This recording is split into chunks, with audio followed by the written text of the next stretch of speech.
Praise the lord. దేవుడు ఈరోజు మనకు అనుగ్రహించిన మాటలు. మేలు చేయుట నీ చేతనైనప్పుడు దాన్ని పొందదగిన వారికి చేయకుండా వెనుక తీయకము. దేవుని బిడ్డలమైన మనము అన్ని వేళల ఇతరులకు మేలు చేయాలని మనం గ్రహించాలి.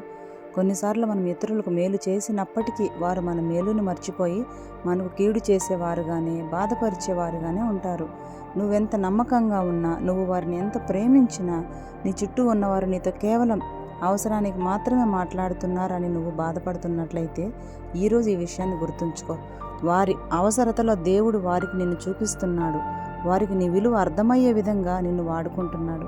నువ్వు చేస్తున్న సహాయం నీకెప్పటికైనా దీవెనగానే దేవుడు ఉంచుతాడు తప్ప నువ్వు ఏది కోల్పోవడం అనేది జరగదు. కాబట్టి వాక్యం సెలవిస్తున్న రీతిగా నువ్వు చేయగలిగిన మేలు చేయకుండా ఎప్పుడు నీ చేయి వెనుకకు తీసుకోవద్దు.